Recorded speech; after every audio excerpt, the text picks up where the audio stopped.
Afternoon all, and welcome to the latest StavTech video. Apologies for not having a new video for about nearly 2 weeks now, I think, but that's because I needed to work. I needed to make some money. Most of these YouTubers these days are rich kids with plenty of time on their hands, and they're just doing these videos to sort of become famous, become, massage their egos. But I need to work. I need to make money.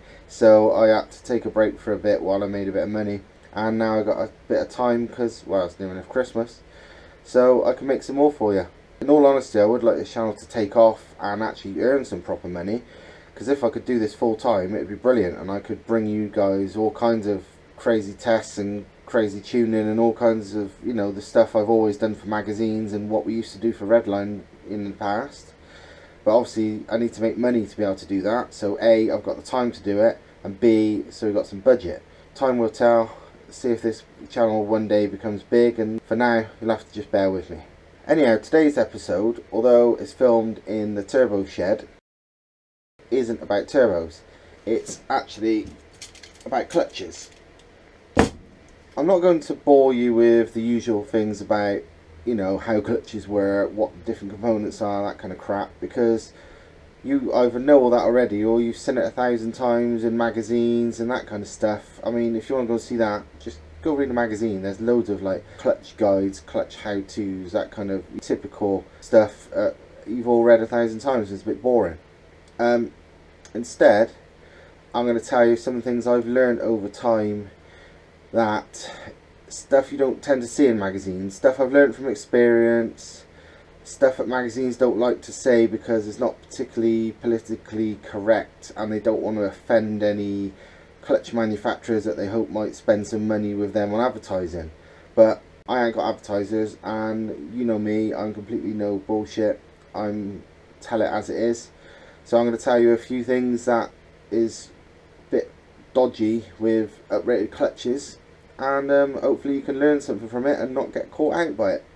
First up, and probably what this whole thing boils down to, is you've got to remember that not many of these clutch companies, very few in fact, but I couldn't even tell you which ones do or don't, but not many, I'll tell you that for nothing, actually know for sure 100% how much torque their clutches can take, because they don't have any way of testing them, and it would be test equipment to actually find that out would be expensive and time consuming, and most of these companies aren't that big. So but what they do, they're not just, well, some of them might, but most don't just blindly guess. They are making very educated guesses by knowing how their friction materials work, how their pressure plates work, and so on, and they can calculate how good or not these clutches are.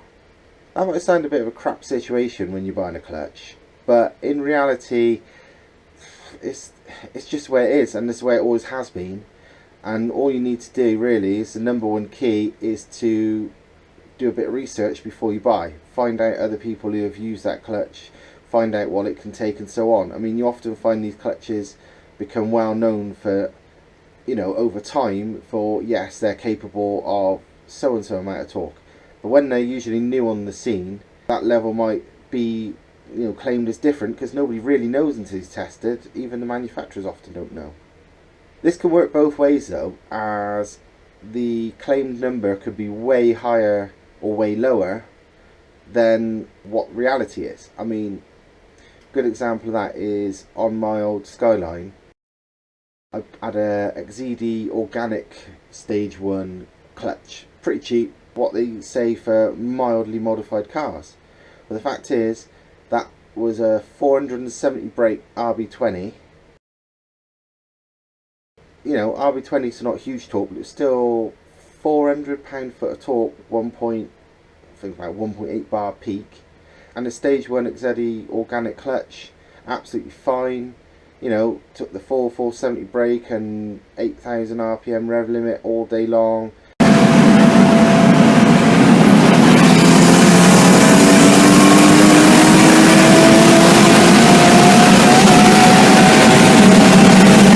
Second gear rolling burnout launches.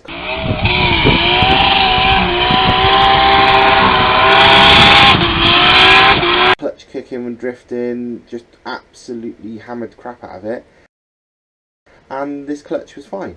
Whereas most people, if you said to them, oh, I want, I got 470 brake, RB20, big power, big boost turbo, they would try and sell you a twin plate clutch at least, or at least a single plate, 4 paddle clutch or something. This was a stage 1 Exidi organic, and it was absolutely fine. Exidi obviously not one to be lying about claims, so I guess they undersell their product, which is good. It's a safe thing to do. You're better off, you'll have a better name, a better brand if you undersell your product than oversell it, and they clearly undersold it, because that clutch could take way more than you ever see it advertised to be able to take. Unfortunately, there's other situations where it could be exactly the opposite way round. You'll see clutches where they claim it to be 20% uprated or whatever over standard, but the fact is it's not, and usually they're completely guessing. In fact, they're double guessing, because not only have they not tested their own clutch, but you can guarantee they've never tested the standard one to really know what the standard one is. So how can you say 20% better than standard when you don't even know what standard is? It's a load of crap. What they're probably saying is they're guessing 20% over the standard claimed factory torque levels of the engine, not the clutch. But you don't know what the standard clutch can take. Some of these cars, the standard clutch can take double the torque of the standard engine. So 20% uprated isn't actually better, it's worse. I was massively stung by this once on my E46 330 drift car, because the standard clutch I kept for ages and it was fine, did loads of drift days, loads of hard driving in general, and it was fine.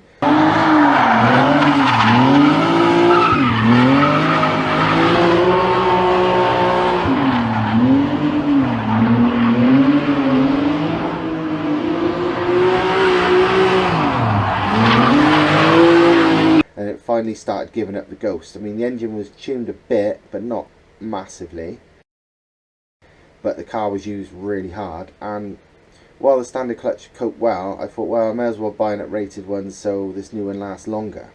Obviously, I didn't want like some kind of crazy clutch, because it was only just over standard power, and I didn't want to spend a fortune either, because it was only an E46 330. It's not like, I got money I should be spending on my RX-7.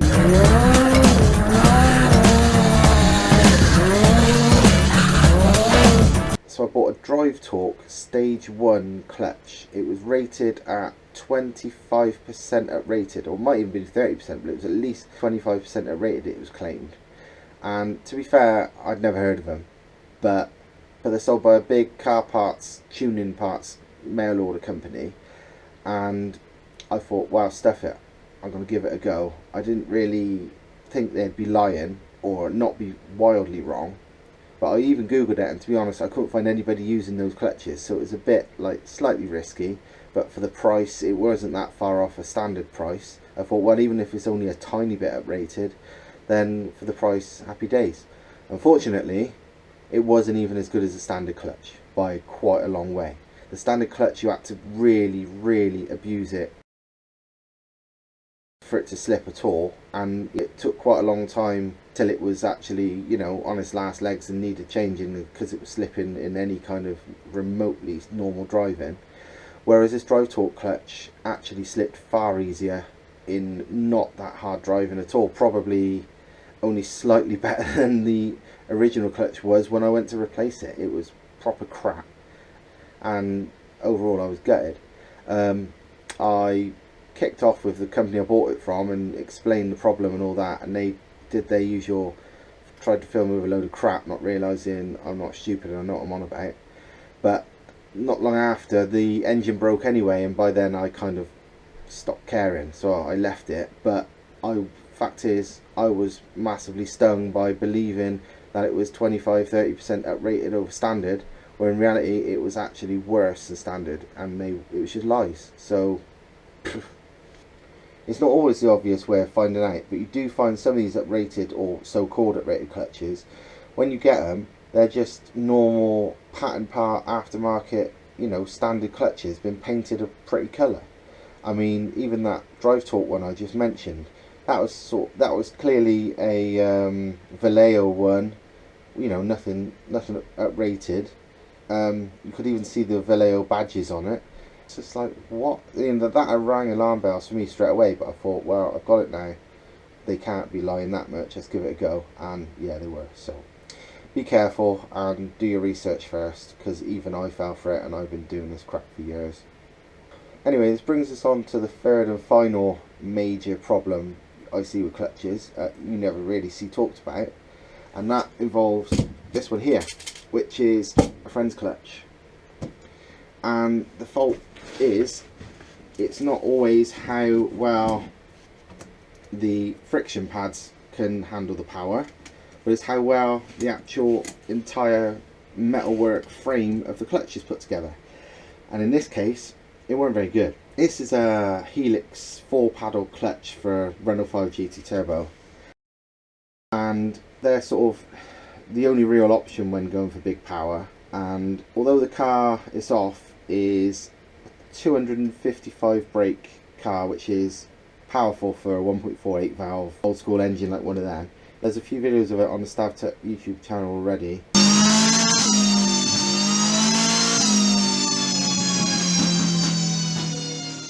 And there'll be a load more soon, because we're going to be doing a lot of testing and tuning with that car in the new year. But anyway, it's off that car. It's done about 3,000 miles. Not many. Hard miles, but never launched, because the car's on open diff and 185 wide tyres, and a front wheel drive does not launch like that. It just wheel spins, so it's pointless. It's never been on track in its life. It's a pure road car, but not a daily driver either. It's not sat in traffic. It's a weekend warrior, sort of beasting around the streets, and that's it really. Yeah, I mean, as you can see, the friction pads have got plenty of meat on them still. They're probably only about half worn, and they've never shown any sign of slipping. It's actually been a really strong clutch in that respect. But unfortunately, from about at least 1,000 miles ago, there was a dodgy rattle in the clutch area when stationary and with the clutch not engaged, basically, so sort of sitting in neutral or whatever, which typically is things like the, well, unless it's a gearbox problem itself, it's usually something like the release bearing playing up, and that's certainly what it sounded like. But because the gearbox was coming off fairly soon to get a quaif diff fitted, it was left for now. It wasn't affecting drive, it was just sounding pretty terrible. But when the gearbox finally did come off last week, we realised what was wrong, and it wasn't release bearing at all, because that's absolutely fine. It's the fact at this centre section is basically coming apart. This centre part, the sprung part, is held to the actual main friction plate by these 3 rivets, and 2 of them, this one and this one, are pulling. This one's actually okay, but these 2 are massively pulling out. There's either, it's hard to tell if they've stretched or if they're just failing completely. It looks like a bit of both, and yeah, so it's rattling like hell. And before long, I don't know if you'd be able to see, but before long they would no doubt have fell out. You can see, I don't know if you can see, but that is how much. There's a couple of mil movement up and down, and that one's probably worse, in fact, where the rivets, because there's only 3 of them and not even that big, have just stretched for, because they're not good enough for the application when it comes down to it. You do see on a lot of uprated clutches by big brands that they double up these rivets, so you've got 6, and no doubt they're strong too, because they know this is a problem and it's to prevent it. But with this, it's just the normal old 3 rivets, not realising that it's more than just the pad material that affects if a clutch is going to be good or not. And yeah, it's just no good. And to be honest, lucky we took it apart when we did, because chances are these would have sheared before long, and because all it's going to take is shear that head off and the whole thing would have separated, and well, I went straight through the bloody gearbox casing, which wouldn't have been too great. The owner Mark contacted Helix and explained what's happened, and even took a video to show him all of this crap. And and they didn't want to know. The woman basically fobbed him off with a load of sort of fake techno speak to try and like confuse him, talking about reverse torque and all just stuff. It's just, yeah, fact is this was the weak point, and these aren't. I mean, these can blatantly take more power than the 255 it was, well, 255 and 230 pound-foot. And unfortunately they was like, unlucky, you know, that's what happens, you need a new clutch. And to make it worse, this is about the only option for him, so he's had to just order another one. And in 2018 he's going for 300 brake as his new target, and you'll be seeing a lot of that, this whole build from for 300 brake and then what happens after on StavTech channel. So if this does fail again with 300 brake and goes into orbit, you'll know about it. So yeah, we will see. But yeah, there is more problems than just if the friction is strong enough, because if the actual clutch itself isn't strong enough, it's no good. I mean, you can see here millions of rivets, that bit plenty, but the bit to hold the sprung section only 3 versus 1, 2, 3, 4, 5, 6, 7, 8, 9, 10, 11, what, 16. So it's a pretty obvious weak point, and it's a big one too, to be fair. Right, to sum up what we've already talked about, is mostly about making sure you know what you're getting, making sure you find out first from other people who's already done it, so they're the guinea pig, not you. So it's their money, it was maybe wasted, not yours. Find out how good they are, and find out if the clutches are good enough for you, because A, most of these manufacturers don't actually really know. B, some are undersold. Like I said, the XED1 could actually cope with far more than you'd ever expect from a stage 1 clutch. But the other end of the scale, some of these companies talk crap, and stage 1 30% uprated means nothing, and it's worse than standard. Final thing to talk about with clutches really, and after seeing all these nightmares and thinking, oh, I better just get a really amazing one, is you don't want to just do that, because you really good clutches, twin plate, triple plate, whatever, they can cost thousands of quid. It's crazy money. Once you've gone past a single plate, clutches get really expensive.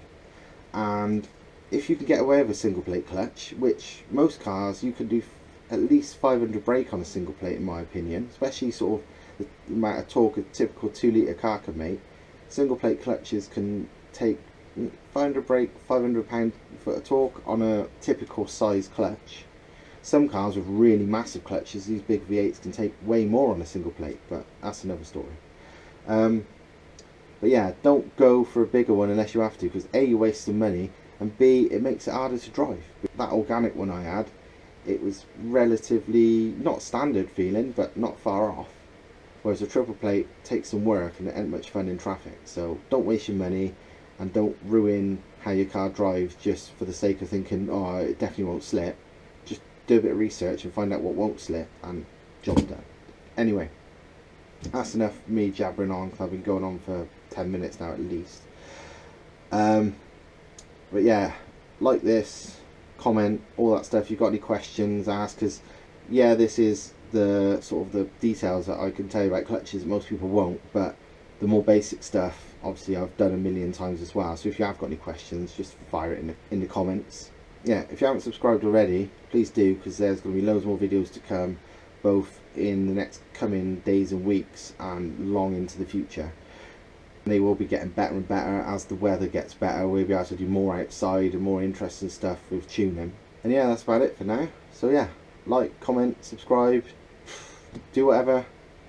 Hope you liked it, and I will see you next time, probably from the turbo shed to do with turbos. Maybe something else. I've got a couple of techie things to do with old rallycross stuff that I think you lot will like. But I've got about 5 videos I'm in sort of half finished, so you'll be seeing a lot of them soon, but I couldn't guess which I finished first. You'll soon find out. Cheers.